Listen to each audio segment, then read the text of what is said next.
In this English lesson, we'll read a BBC News article together. And as we read the article, you'll learn advanced English vocabulary in context. You'll learn the correct grammar and the correct pronunciation at the same time.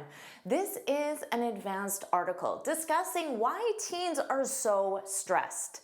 If you can understand this article, your English is excellent. Welcome back to JForrest English. Of course, I'm Jennifer. Now let's get started. Our headline, Why Teens Are So Stressed, according to an expert. So notice the sentence structure here. Although we have why, this isn't a question. This is providing the reason. So it would be like me saying why you need to learn English. And then I would provide the reasons.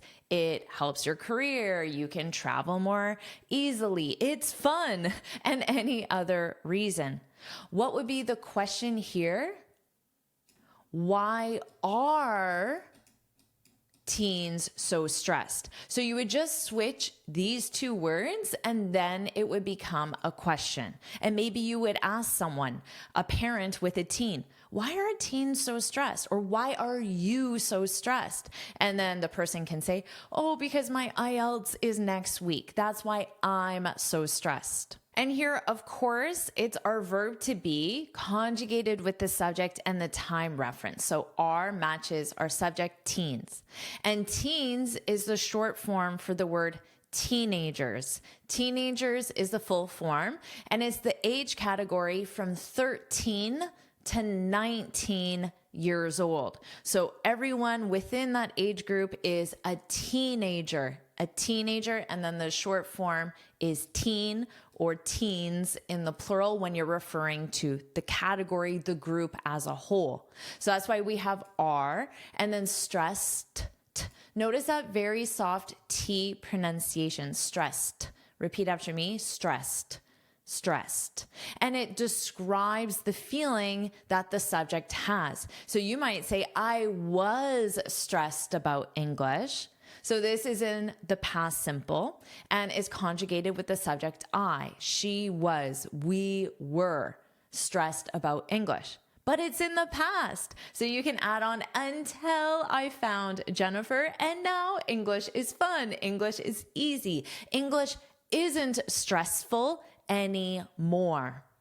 So notice here, I added stressful. This is an adjective as well, to be stressful, but it describes a something, whereas to be stressed describes the feeling that the person has. I was stressed about English. English was stressful. English isn't stressful anymore because you have a great method for improving your English. So if you agree with that, you're no longer stressed. You have a great method for improving your English. Put that's right in the comments. And don't worry about taking these notes. I summarize everything in a free lesson PDF. You can find the link in the description. Now let's keep reading. As teens, so you already know this represents as teenagers, Now, remember, this refers to the category as a whole. So when you have that S on the noun, it's not just one teenager, it's all teenagers. So it's the entire category. As teens head back to school, our phrasal verb here is to head back, and then you can have to a location, but you can also just use it without a location. And this means return. So if you head back, it means you return. And if you return, it means you were previously there. So let's say we go to lunch, but it's a working day. So I might look at my watch and say, oh, I should head back. Where am I returning to? Well, assuming I work in an office, I'm returning to the office. So I could say I should head back because the location is obvious, or I can say I should head back to the office if I want to specify a location. It's an extremely common phrasal verb. You should feel comfortable using it or at least understanding it when natives do. As teens head back to school this fall, many parents are worried about their mental health. Okay, so here, same as we saw with stressed, we have to be worried. So the parents are feeling that emotion. Worried, worried. So you have that E sound, worry, and then you add a light D, worried, worried, worried. Parents are worried. Parents were worried in the past simple. And notice this preposition, you worry about something. You stress about something. So worried about their mental health. And they're meaning the teens' mental health. And for good reason. So this, if you add on for good reason, it means that your feeling or your action is valid. So it justifies the worry. It means you have a reason to worry. So that's an expression here, and for good reason. You could say to your friend, I stayed home all weekend. And then you just add on for good reason. So it lets your friend know that you wanted to do this action. It wasn't because there was nothing fun happening or the weather was terrible or you have no money or anything negative. You wanted to for good reason. And then you may or may not provide the reason. I have a test on Monday. So just because it's heading back to school, I have a test on Monday. This is the reason why. And for good reason. So there's a reason why parents are worried.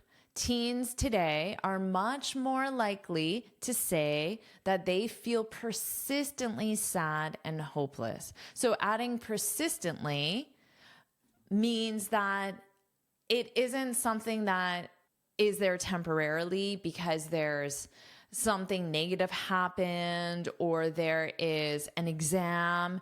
It's just a feeling that doesn't go away. It's there with you today, tomorrow, the next day. The feeling was there months ago. So it's just constantly there. So that would be persistently sad and hopeless than they did a decade ago. So a decade is 10 years. So notice with the time reference here, you have an article, a decade ago.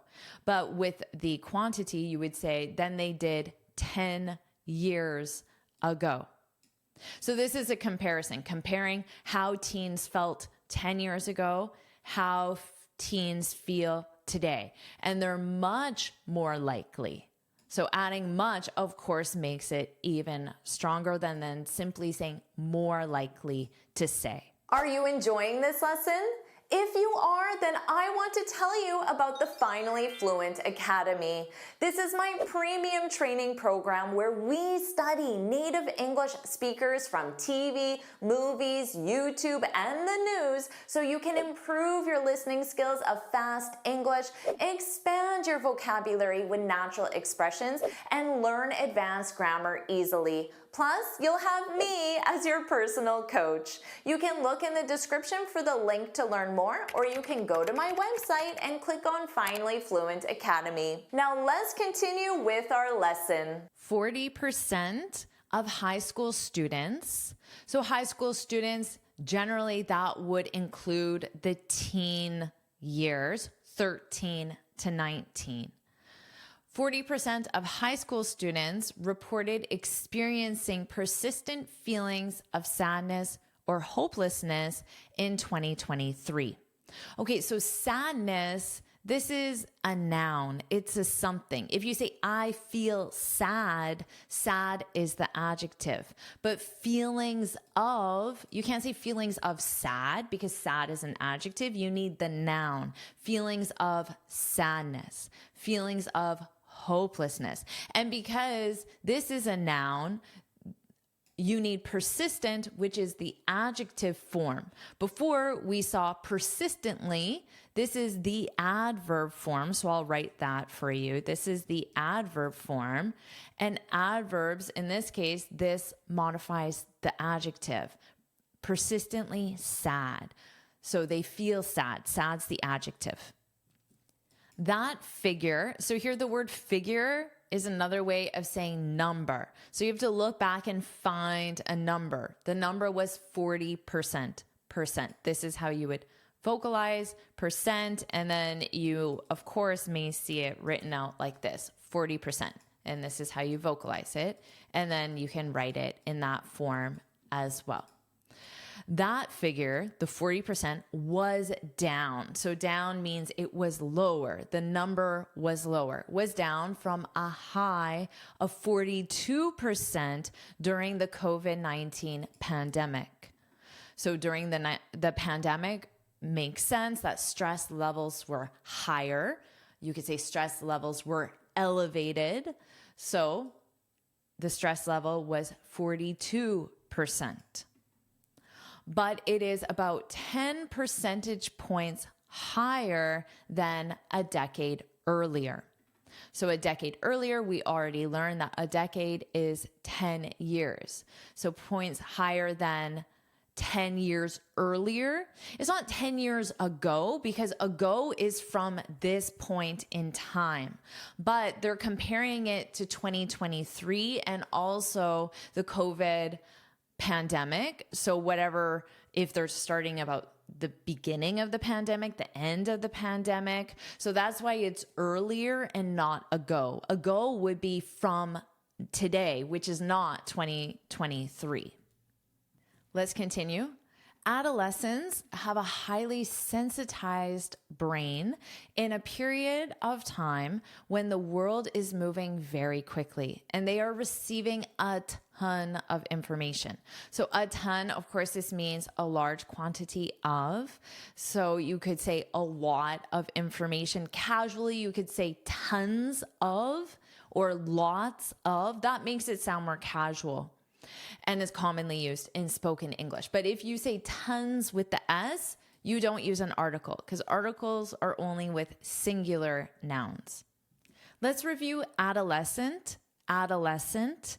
This is a young person who is developing into an adult. Now, in articles, they tend to change the language so they're not repetitive and constantly saying teenagers, teenagers, teenagers.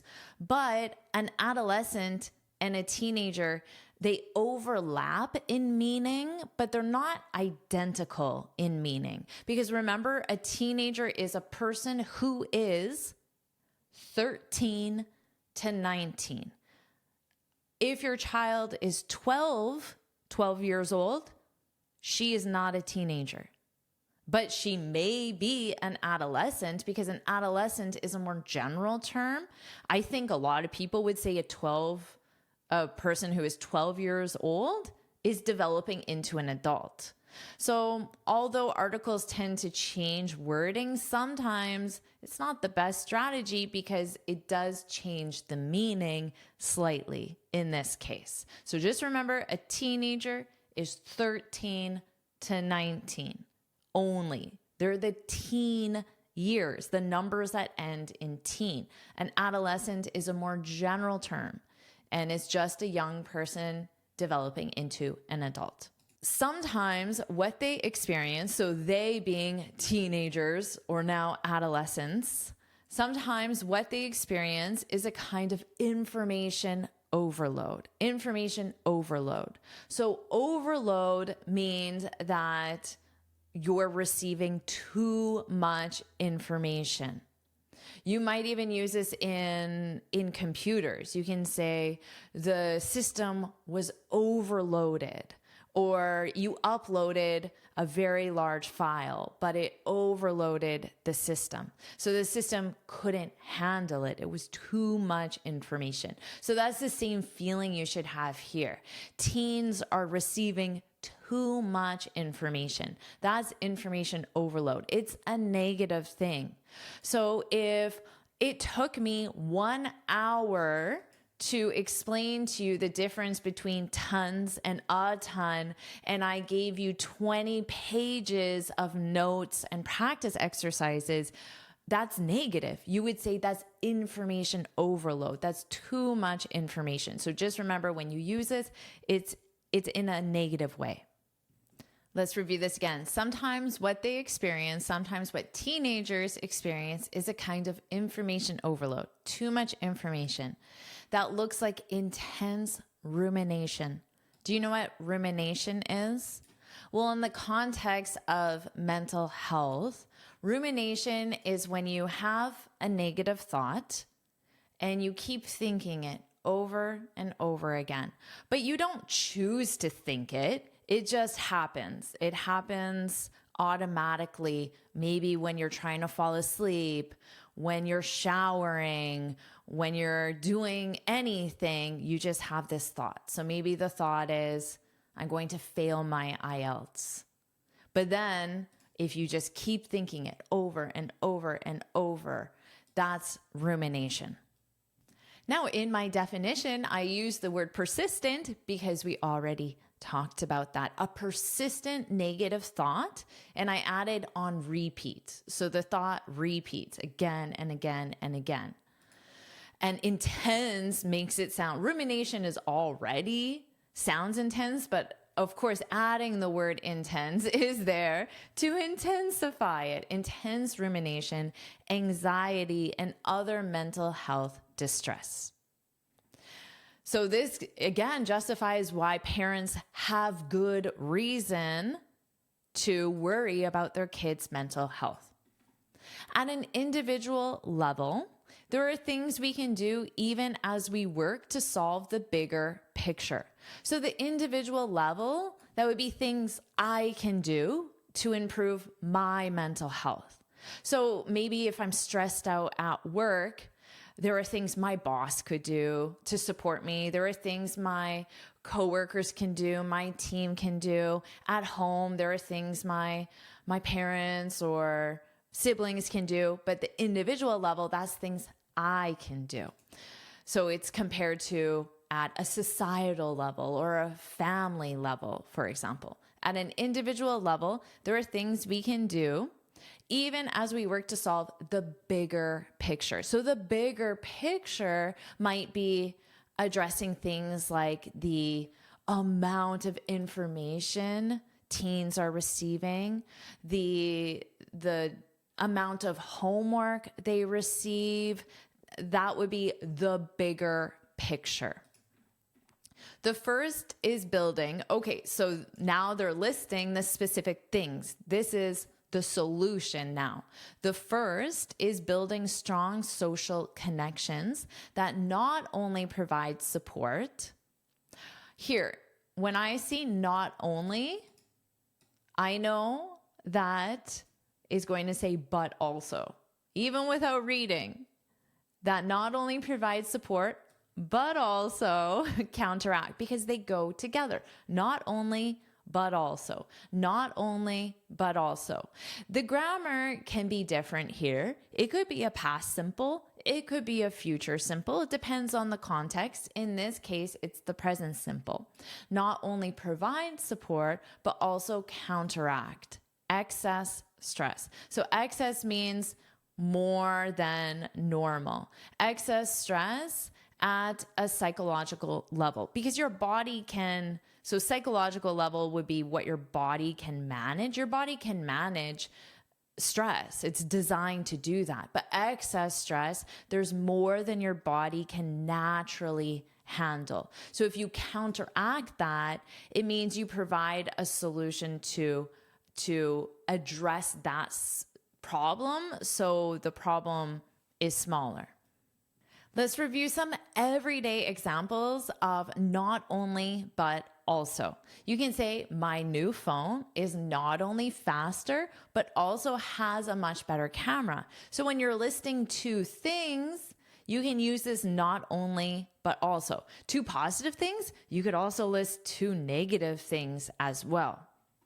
Or this lesson is not only informative, but also fun. So again, two positive things. You could list two negative things. Hopefully you won't. So practice this structure. It's very commonly used. You can use it in an everyday context, or you can also make it sound more advanced. Let's keep going.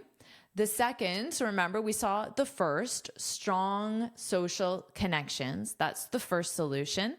The second solution, the second is acquiring the habit of mindfulness.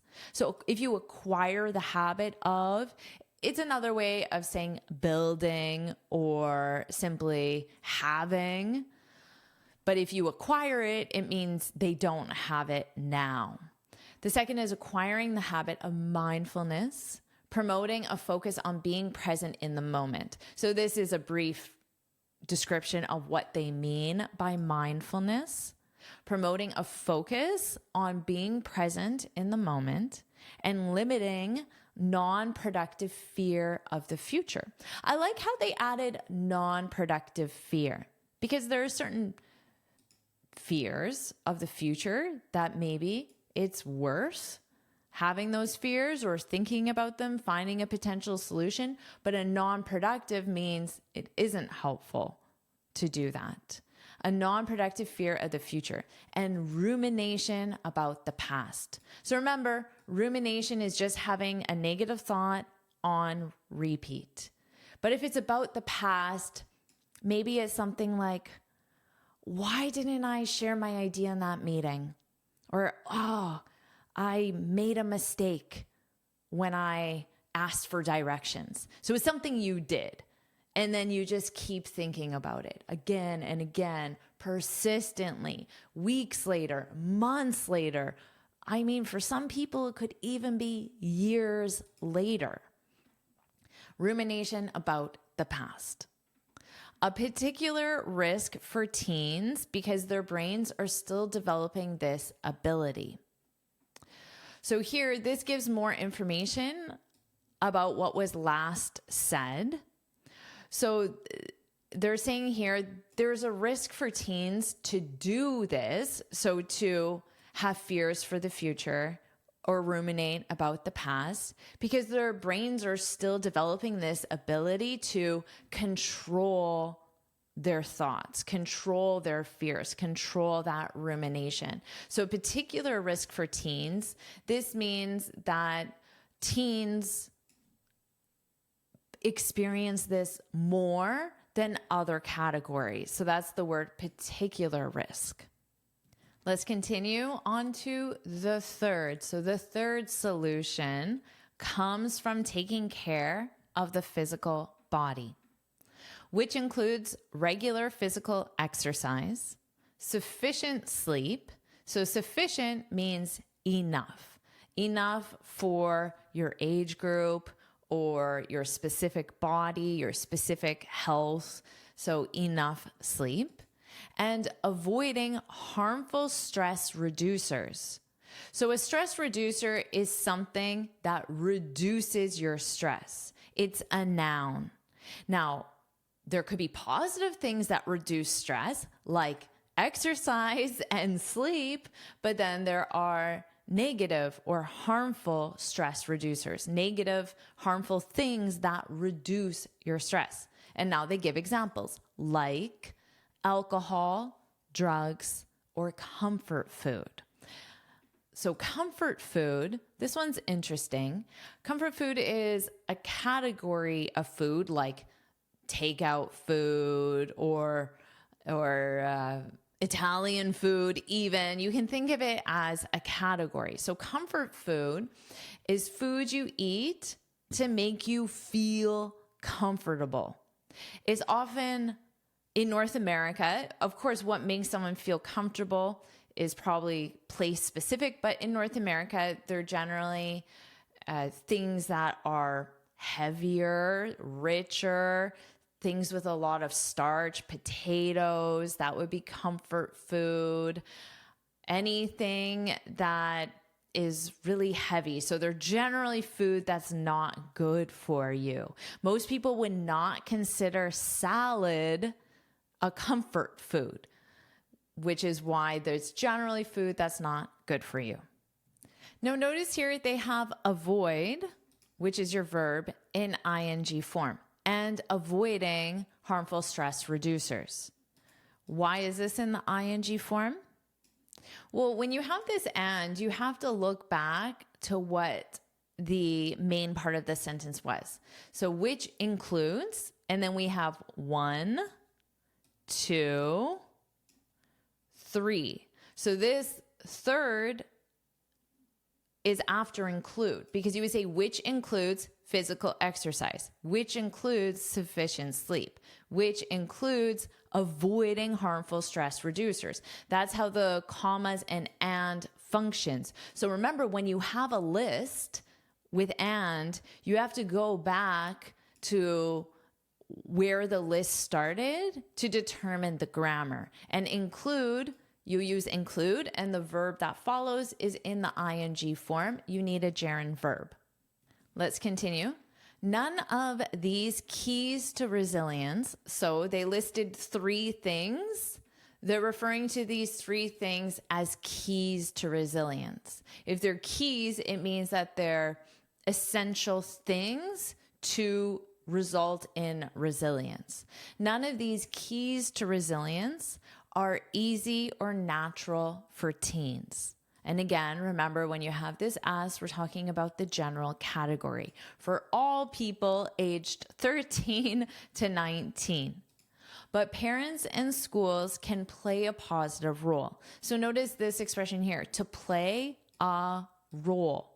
Now here we have the word positive, but you could replace this with a different adjective as well. And it can be a positive adjective, not the word positive, but a positive feeling adjective like helpful, supportive, beneficial, important, or it can be a negative feeling adjective as well. The expression means to have a part in someone's life, a part in their success or failure, or simply influence. So to have an influence. So for example, I wanted to choose specifically a negative. Social media plays a harmful role in many teens' lives. So that's something, in this case, social media. So our verb play is conjugated in the present simple, third person singular, because the subject is social media, plays a harmful role. So we have a role. What type of role? You can use this adjective, positive or negative. A harmful role in many teens' lives. So here, parents and schools can play a positive role, and how? By consciously focusing on. So this preposition on is attached to the verb focus. You focus on something. And because on is a preposition, you need this verb in ing. That's also why focus has the ing, because by is our preposition. This is our adverb. So by focusing on creating, by consciously. So if you do something consciously, you do it on purpose. You say, I want to do this. By consciously focusing on creating a culture of resilience. Now let's review resilience, because they mentioned it here and previously as well, just to make sure you know it. So resilience here, this is a noun. You may also hear it as the adjective form, resilient. Resilient. So that would describe a person. It can describe a country. It can describe a business. It can describe a plant as well. So it's the ability to become positive. In this context, it would be positive emotionally. So a positive emotion may be happy, optimistic, enthusiastic, positive, or successful again, because for a business, you may think of it as success, successful again after something negative. So the business is successful, something negative happens, maybe COVID, and they had to close their operation. The business went into bankruptcy, but then they brainstorm a new solution, a new product, and then they offer that product, and then they are profitable or successful again. You would say that company is resilient. Resilient. Now, if I were to use a phrasal verb, or if I were to describe this to a native speaker, hey, what does resilient mean, or resilience? I would say the ability to bounce back, because that's the phrasal verb form. If there's your baseline, negative, and then to get back to baseline or higher, you could say bounce back, the ability to bounce back. You're happy, something crappy happens, you're sad. Do you stay sad forever, or do you become happy again even though that crappy thing is in your life? That's to bounce back. That's resilience. And that's the end of the article. So what I'll do now is I'll read the article from start to finish, and you can focus on my pronunciation. Why teens are so stressed, according to an expert. As teens head back to school this fall, many parents are worried about their mental health, and for good reason. Teens today are much more likely to say that they feel persistently sad or hopeless than they did a decade ago. 40% of high school students reported experiencing persistent feelings of sadness or hopelessness in 2023.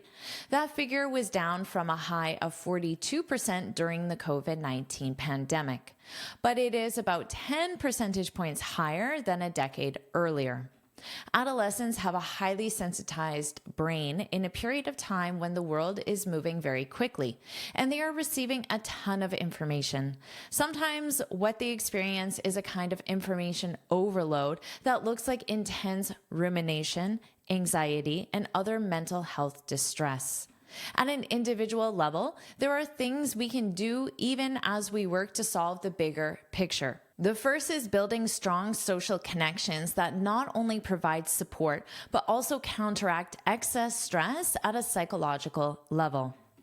The second is acquiring the habit of mindfulness, promoting a focus on being present in the moment and limiting non-productive fear of the future and rumination about the past, a particular risk for teens because their brains are still developing this ability. The third comes from taking care of the physical body, which includes regular physical exercise, sufficient sleep, and avoiding harmful stress reducers like alcohol, drugs, or comfort food. None of these keys to resilience are easy or natural for teens, but parents and schools can play a positive role by consciously focusing on creating a culture of resilience. Do you want to keep learning English with the news? If you do, put let's go, put let's go in the comments. And of course, make sure you like this lesson, share it with your friends, and subscribe so you're notified every time I post a new lesson. And you can get this free speaking guide where I share 6 tips on how to speak English fluently and confidently. You can click here to download it or look for the link in the description. And here's another lesson I know you'll love. Watch it now.